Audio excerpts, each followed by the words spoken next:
On August 14, 2015, a municipal surveyor named David Aris was marking boundary lines for a new drainage project in a remote, densely wooded ravine 3 miles outside the rural township of Oakhaven. It was a mundane Friday morning, characterized by the smell of damp pine and the rhythmic metallic thud of stakes being driven into the soft earth. As Aris cleared a thicket of invasive blackberry vines, his spade struck something that didn't sound like stone or root. It was the dull, hollow ring of plastic and metal.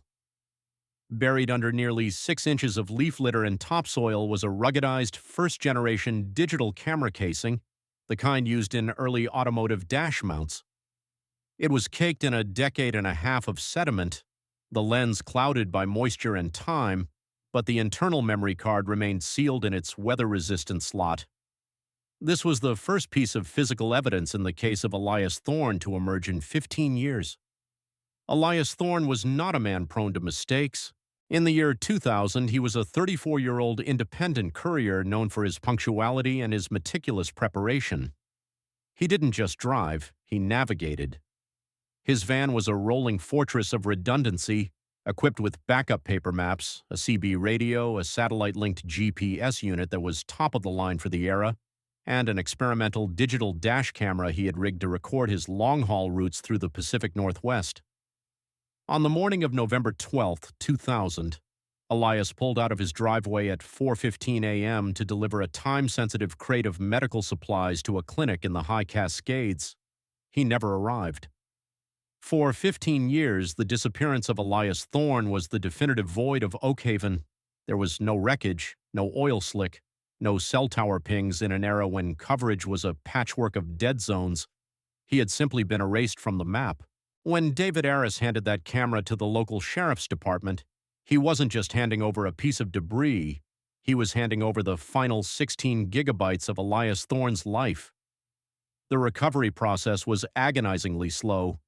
Digital forensic experts had to stabilize the corrupted flash memory, a process that took weeks of delicate data reconstruction. When the first frame finally flickered to life on a monitor in a sterile lab, the room went silent. The footage did not begin with a crash or a cry for help. It began with the mundane. 4:15 a.m. The glow of the dashboard lights, the steady rhythm of windshield wipers. Elias is heard humming a low, tuneless melody, his hands steady on the wheel at the 10 and 2 positions. He is the image of competence. He is the expert victim. Imagine you are sitting in that passenger seat. The heater is humming, fighting back the late autumn chill. The road ahead is a narrow ribbon of asphalt swallowed by the looming shadows of Douglas firs. You feel safe because Elias is at the wheel and Elias has thought of everything. But as the timestamp on the video crawls toward 5:30 a.m., the narrative begins its descent into the impossible. At 5:32 a.m., the van's headlights catch a signpost. According to the official route log found in Elias's home office years prior, he should have been on State Route 22. The sign in the footage, however, reads Forest Service Road 41. This road does not exist on any map from the year 2000, nor does it exist on the modernized digital surveys of 2015. Elias notices. He slows the van. He consults a map light, his brow furrowed in the grainy green tint of the cabin's night vision setting. He doesn't look panicked. He looks insulted by the geography. He is a man who trusts his instruments, and his instruments are telling him he is exactly where he is supposed to be, even as the world outside the windshield refuses to cooperate. The irony of the professional is that their confidence becomes their cage. Elias does not turn back. He believes in the data. At 5:48 a.m., the footage records the first anomaly. The van is moving at a steady 30 miles per hour when the external temperature gauge on the dash, visible in the frame, begins to drop. It doesn't drop with the natural progression of a mountain ascent.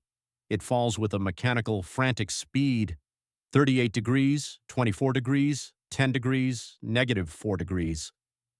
The condensation on the inside of the windshield begins to freeze instantly, spiderwebbing across the glass. Elias reaches out to touch the glass, his fingers trembling not from fear, but from the sheer physical shock of the cold. He is heard whispering a single word into his log recorder. Impossible. At 6:01 a.m., the van stops. The headlights are still on, cutting two spears of light into a fog so thick it looks like solid marble. Elias is seen checking his GPS. The screen of the device is visible in the camera's peripheral view. It shows a steady, pulsing blue dot in the center of a featureless white screen. No roads, no topography, just the dot. He picks up his CB radio. He calls for a channel check. There is no static. There is only a sound that the forensic audio technicians later described as rhythmic breathing, amplified and distorted, as if the air itself were being pushed through a massive organic lung. Elias Thorne, the man who was prepared for every mechanical failure, every weather event, and every navigational hazard, sits in total silence. He is 3.2 miles from where David Aris would find this camera 15 years later, but in the footage, he is nowhere. The void has claimed him long before the engine even stops. The investigators who studied this footage in 2015 found themselves obsessed with the granular details of the cabin.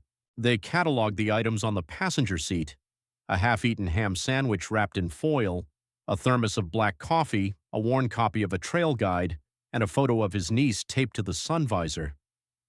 These are the artifacts of a life that expected to continue. They provide a haunting contrast to the metadata of the file. The file properties indicate that while the video length is only 90 minutes, the internal clock of the camera jumped forward by 3 hours during the final segment of the drive. Time was not just passing for Elias, it was fracturing. At 6:14 a.m., the engine of the van dies. It doesn't sputter or stall, it ceases. The lights flicker and vanish, plunging the cabin into a darkness so absolute that the digital sensor of the camera struggles to render it, creating a sea of dancing gray pixels. We hear Elias fumbling for a flashlight. The beam cuts through the dark, reflecting off the frost on the windows. He is breathing heavily now. The expert is being replaced by the animal. He looks at the camera, not at the lens, but toward the windshield, and his expression is one of profound analytical confusion. He isn't screaming. He is trying to solve a puzzle that has no solution. He says quite clearly, "I can see the lights of Oakhaven, but they're under the ice." This statement remains the most chilling sentence in the entire 16-gigabyte archive.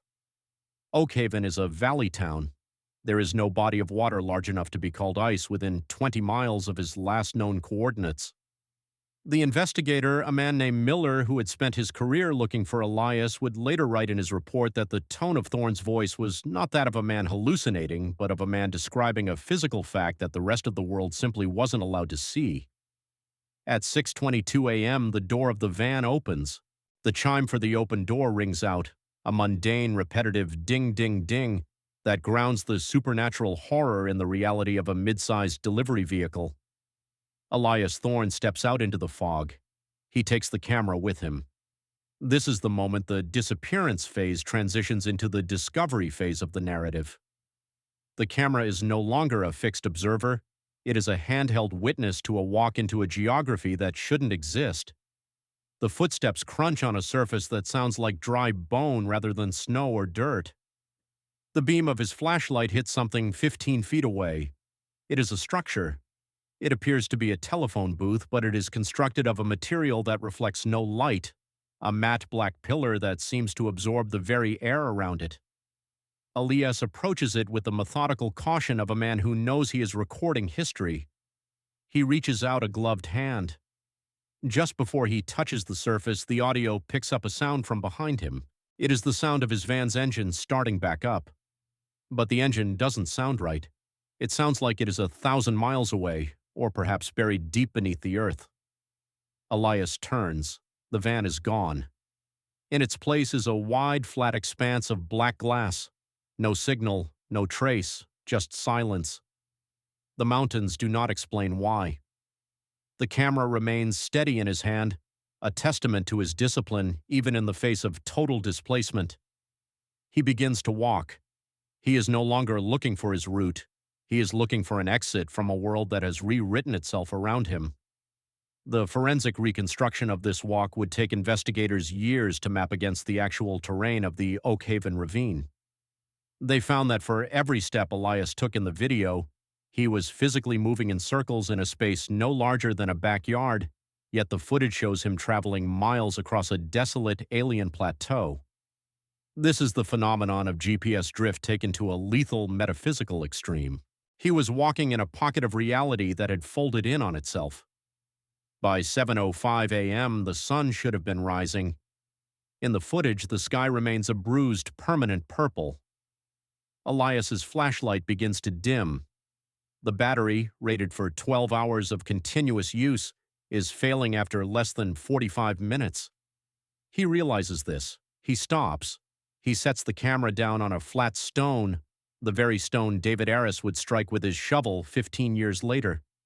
He looks directly into the lens.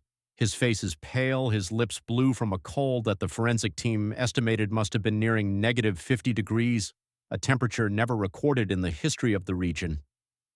He speaks one last time. He doesn't leave a message for his family. He doesn't pray. He remains the chronicler. He says the metadata is wrong. It's all wrong. It isn't November. Then he walks out of the frame. The camera continues to record for another 6 minutes. The only movement is the slow, encroaching growth of frost over the lens, turning the frame into a white void. At 7:11 a.m., the file ends. The mystery of Elias Thorne was never about where he went, but what he found. When the sheriff's department returned to the ravine with the data from the camera, they used thermal imaging and ground-penetrating radar to search the area where the camera had been found. They expected to find a body, or at least the remains of the van. They found neither. What they found instead were the physical remains of the items Elias had been carrying, but they were in a state that defied chronological logic. The ham sandwich was found inside a sealed plastic container, completely fresh, as if it had been made that morning. The coffee in the thermos, discovered 3 feet underground, was still steaming hot when the seal was broken. But the van's keys, found resting on top of a mossy log, were so corroded they crumbled into rust at the slightest touch. The evidence was a contradiction. It was a narrative of a man who had stepped out of time and into a place where the laws of decay were suspended or accelerated at random. The grieving investigators, led by Miller, spent the next 2 years trying to reconcile the 16 gigabytes of footage with the physical reality of the Pacific Northwest. They interviewed geologists, physicists, and local historians. They looked for stories of thin places in the Oakhaven woods, but found only the usual folklore of lost hunters and phantom lights. But Elias Thorne wasn't a phantom. He was a man with a timestamp. He was a man who had meticulously documented his own erasure. The reconstruction of the narrative truth began with the realization that the telephone booth Elias saw wasn't an object, but a landmark of a different kind. Looking at the macro shots of the dirt and rust recovered from the camera casing, analysts found traces of a mineral that does not occur naturally on Earth, a high-density silicate that reacted to electromagnetic fields. This mineral was concentrated in the exact spot where Elias had disappeared. The theory, though never officially adopted by the department, was that the medical supplies Elias was carrying, specifically a set of experimental isotopes for a research clinic, had interacted with a localized geological anomaly. His preparedness, his heavy-duty van, his reinforced equipment had all served to create a perfect conductive environment for a freak atmospheric event. His greatest strengths were the very things that ensured he couldn't escape. The mountains keep their secrets, but they sometimes leave behind a ledger. The Elias Thorne footage became a foundational text for those who study the unexplained, a forensic gospel of the impossible. But for the people of Oakhaven, it was simply the end of a long silence. They finally knew that Elias hadn't run away. He hadn't crashed due to negligence. He had remained a professional until the very moment the world stopped making sense. He was the courier who delivered a message from the edge of reality, even if it took 15 years for the mail to arrive. As the investigation reached its 18th month, Miller sat in the evidence room, staring at the final frame of the video. He obsessed over the grainy pixels, the way the frost formed patterns that looked like mathematics. He wondered if Elias was still out there, walking that purple plateau, still checking his watch, still wondering why the metadata was wrong. Why would a man who knew he was lost keep the camera running? Why would he place it so carefully on a rock facing the direction he had come? The answer, Miller realized, was the final irony. Elias Thorne wasn't trying to be saved. He was making sure the evidence survived. He was a man of logic living through a nightmare, and his last act was to provide the data for his own cold case. The 16 gigabytes of data did not merely contain video, it contained a forensic ghost of the year 2000. When the investigators moved into the discovery phase, they transitioned from the horror of the imagery to the cold, hard analysis of the metadata. Every digital file carries a thumbprint, a record of when it was created, modified, and accessed. In Elias Thorne's camera, the metadata was screaming.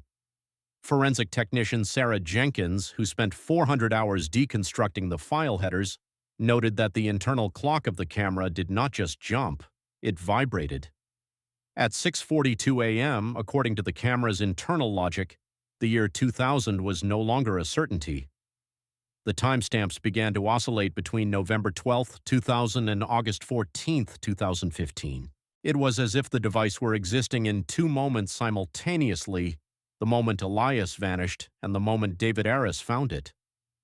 This is what we call temporal metadata drift, a phenomenon usually reserved for corrupted hard drives near high-output electrical transformers, not a camera buried in the mud of a quiet ravine.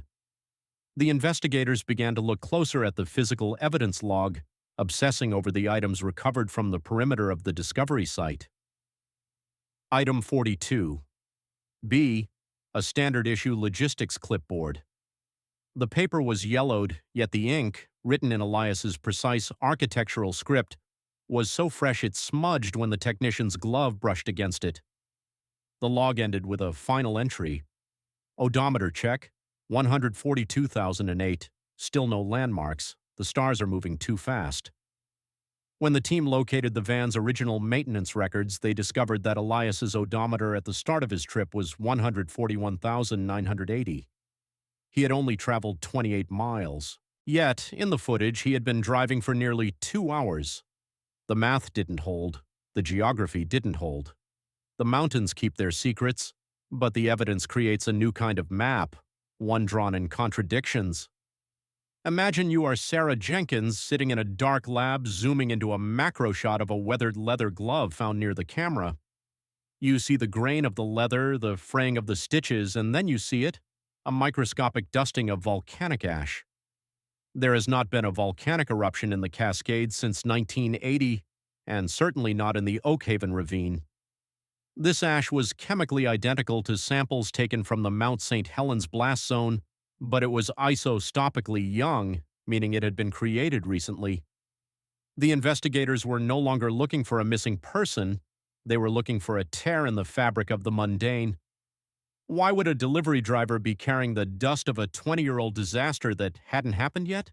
The grieving investigator, Miller, began to haunt the archives of the Oakhaven Historical Society. He wasn't looking for Elias anymore. He was looking for the 16-gigabyte ghost. He found a series of newspaper clippings from 1924. A logging crew in the same ravine had reported a pocket of silent air where their saws wouldn't cut and their compasses spun like weather vanes. They described a black pillar in the woods. One man, a veteran woodsman named Silas Vance, disappeared for 3 days. When he returned, he told the town he had seen a city of lights trapped under a sheet of glass. He died of extreme hypothermia 2 days later, despite the temperature being a mild 60 degrees. The echoes of Silas Vance were now the echoes of Elias Thorne. The forensic truth was beginning to form a shape, and it was the shape of a repeating tragedy.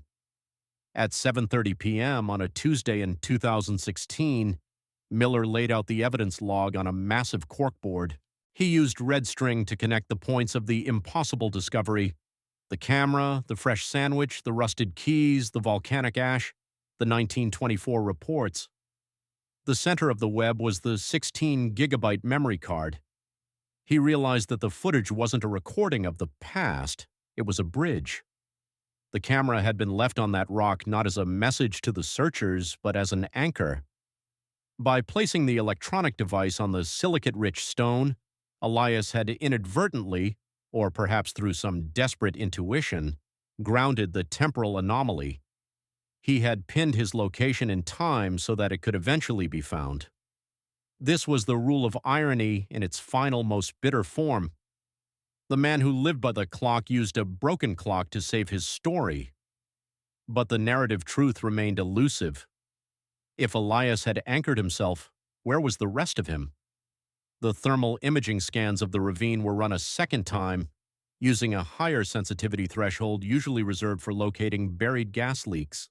This time they found something. 6 feet beneath the camera's discovery site, there was a thermal cold spot.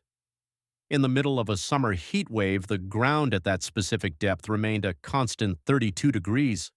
It was a pillar of frost buried in the dirt. The team began a forensic excavation, moving with the reverence of archaeologists at a burial mound. They didn't find a body. They found the van's cargo. The medical supplies, thousands of vials of insulin and saline, were stacked neatly in the dirt as if they had been unloaded by a professional. Each box was perfectly preserved, each label was legible, but the van itself was missing. The expert victim had completed his delivery to the earth itself. The mountains don't explain why, and the investigators were left staring at a pile of medicine that could no longer save anyone. At 11:15 p.m., the excavation was halted. The air in the ravine had become unnaturally still. The team reported a sensation of pressure in their ears, the kind one feels when a massive storm is approaching. Miller, standing at the edge of the pit, looked down at the neatly stacked crates and felt a sense of profound melancholy. Elias Thorne had died doing his job in a world that had stopped recognizing the work. He had unloaded his van in the dark, in the freezing cold, in a place that didn't exist, because that is what a good courier does. He had fulfilled his contract with a reality that had already defaulted. The reconstruction of Elias's final hours was now a mosaic of professional dedication and metaphysical horror. We can see him in the mind's eye, the flashlight dying, the frost creeping up his shivering arms, methodically moving crates into the void because it was the only thing he knew how to do. He was fighting the chaos with the only weapon he had, his routine. But why the telephone booth? Why the city under the ice? The forensic video analysts began to run the final 6 minutes of the footage through a deep frame enhancement. They were looking for reflections in the frost-covered lens. In the final 3 seconds before the file cuts to black, there is a flicker of movement. It is not Elias. It is a reflection of something standing behind the camera. It is a tall, distorted shape that mimics the silhouette of a man, but its proportions are elongated, its limbs like the branches of a winter-starved hemlock. It doesn't move like a living thing. It moves like a shutter in the wind. The open-loop question shifted from "where is Elias?" to what was watching him record his own end. The investigators found themselves looking at the macro shots of the moss on the camera casing. They found that the moss hadn't grown over 15 years. It had grown over a period of weeks, but it was a species of bryophyte that had been extinct for 10,000 years. The ravine was not just a place where people got lost. It was a place where time was a fluid, leaking through the cracks of the cascades. The 16 gigabytes of footage was a leak from a different era, a different world, delivered by a man who was too prepared to simply vanish without a trace. The forensic casual tone of the official report could not hide the growing dread among the task force. They were no longer documenting a cold case. They were documenting a breach. Miller began to have the dreams, the same dreams Silas Vance's family reported in 1924. He dreamed of a dashboard light glowing in the deep woods and the sound of a van door chiming ding, ding, ding forever. The mountains keep their secrets, but sometimes they whisper them into the microphones of the men they've taken. The data reconstruction was nearly complete, but the most haunting piece of evidence was yet to be processed. It was a single audio file, hidden in the root directory of the memory card, titled simply, "Final log do not delete." It was timestamped for a date that had not yet occurred, November 12, 2024. The forensic team approached the final log with a trepidation that bordered on the religious. In the hierarchy of evidence, a direct vocal recording is the closest a chronicler can get to the soul of the expert victim. Sarah Jenkins utilized a forensic imaging tool to isolate the audio from the file's carrier signal, stripping away the hum of the electronic interference. The file, despite its impossible timestamp of November 12, 2024, played with a clarity that was devastating. The voice was Elias Thorne's, but the somber, analytical tone of the early footage had been replaced by a crystalline, detached resonance. He sounded like a man who had been translated into a different language. At 3:14 p.m., by the recording's internal clock, Elias begins to speak. He doesn't mention the cold. He doesn't mention the van. He says, "I have reached the perimeter of the Oakhaven Basin, but the basin is no longer a valley. It is a lens. If you are hearing this, the metadata has synchronized. Do not look for the vehicle. The vehicle is a part of the sediment now. I am looking at the surveyor. I can see David Aris, but he is made of glass and static. He is clearing the vines. He is about to find the camera." The audio technicians froze. The recording, ostensibly created in a pocket of shifted time, was describing the exact moment of its own discovery 15 years in the future. This is the iterative forensic reveal at its most terrifying. The victim was watching the investigator from across the veil of a decade and a half. The grieving investigator, Miller, requested a spectral analysis of the background noise in the log. Beneath Elias's voice, there was a secondary frequency, a rhythmic mechanical clicking that matched the pulse of a modern GPS satellite. In the year 2000, that specific satellite array hadn't been launched. Elias was not just in a different place, he was being processed by a future that hadn't happened yet. The reconstruction, the narrative truth, phase now moved from the ravine to the laboratory. Imagine you are Miller, standing before a wall of waveform printouts. You realize that the expert victim hadn't just gotten lost. He had been recruited by a geographical anomaly to act as its censor. The mountains don't explain why, but they do require a witness. Elias Thorne was the witness. At 4:22 p.m. in the log, the sound of the breathing returns, louder now, a wet, heavy suction that seems to pull at the very air in the recording. Elias whispers, "It's not a telephone booth, it's a transition state. I'm stepping in. I have to see if the clinic is on the other side." The irony of his preparedness is finally laid bare. His commitment to the delivery, to the medical supplies that were meant to save lives, was the hook that pulled him into the impossible. He wouldn't leave the cargo until it was delivered, even if the recipient was a nightmare. The open-loop question that haunts the 2015 task force is simple. Where did he step? The forensic reconstruction suggests that the Oakhaven ravine acts as a temporal sink, a point where the metadata of reality becomes corrupted. Elias Thorne, with his high-end electronics and his rigid schedule, was the perfect conductor for a synchronization event. He didn't die, he was archived. The evidence log was updated one final time. Item 88, APA. F. A small circular burn mark on the rock where the camera was found. Analysis showed the rock had been subjected to a localized burst of 1.2 gigawatts of energy, the equivalent of a lightning strike, but contained within a 3-inch radius. No signal, no trace, just the burn. The narrative moves to its final, most somber realization. The expert victim had used the 16 gigabytes of footage to create a breadcrumb trail that wasn't meant to lead us to him, but to warn us about the ravine. In the final seconds of the final log, Elias's voice drops to a near inaudible level. He says, "The ice isn't water. It's time, and it's melting." The recording ends with a sound like a shutter closing. The flashbulb transition of the camera's final frame captures a shadow that isn't cast by any sun. It is a shadow cast from within the ground. The investigators, now proxies for a public that would never be told the full truth, had to decide how to close the file.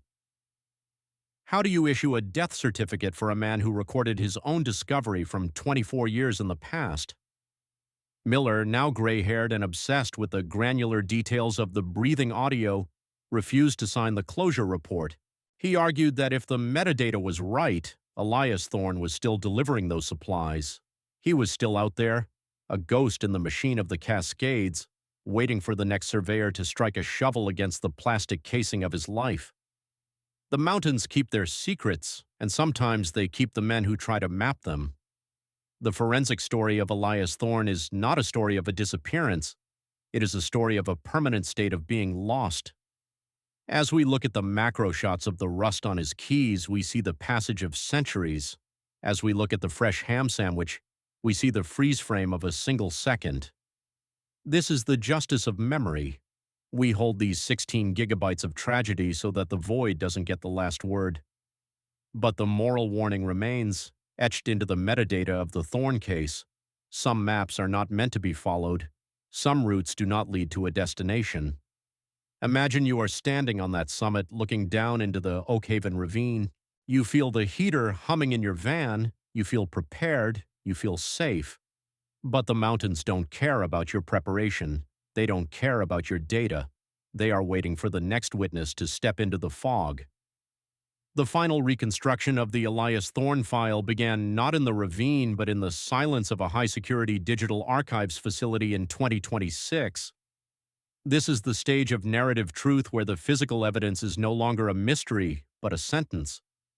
The 16 gigabytes of footage had been picked apart frame by frame, the audio scrubbed of every layer of interference, until only the raw, terrifying reality of the event remained.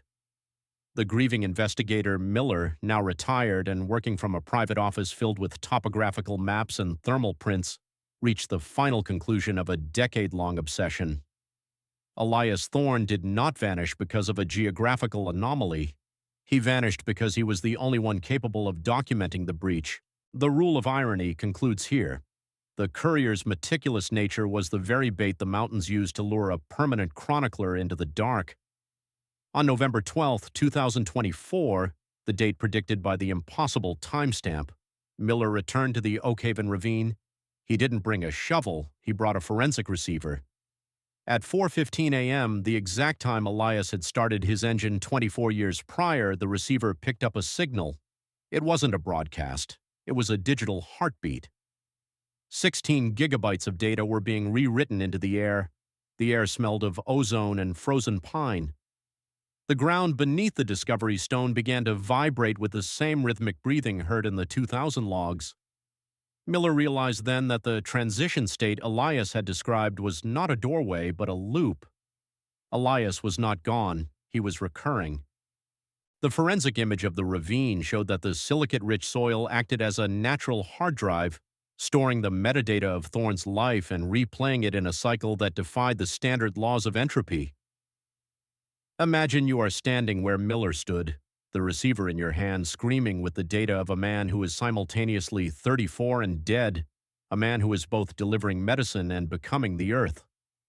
The mountains keep their secrets by turning their victims into part of the geography. The evidence log was officially closed by the state, but the narrative truth remains an open loop. Item 101-Z, a final set of coordinates recovered from the deepest partition of the 16-gigabyte card. When plotted, the coordinates do not point to a location on Earth. They point to a void in the celestial map, a point of absolute zero where no light is emitted. Elias Thorne's dashcam hadn't just recorded a drive through the Cascades, it had recorded the van's exit from the known universe. Why would he leave the camera behind? The answer is the final moral warning. He left it because he knew that once the footage was found, the curiosity of the investigators would act as a beacon. By looking at the 16 gigabytes, we are looking back into the lens. We are completing the circuit. The forensic casual tone of the final report ends with a chilling observation. Every time the footage is played, the thermal cold spot in the ravine expands by 3 millimeters. The act of witnessing the tragedy is what allows the tragedy to grow. The expert victim prepared for everything except the fact that his own evidence would become a weapon. No signal, no trace. Just the cold digital pulse of a man who is still driving, still humming, still checking his watch in a world where time has no meaning. The mountains don't explain why, and perhaps for our own safety we should stop asking. The Elias Thorne case is a monument to the limits of human preparation.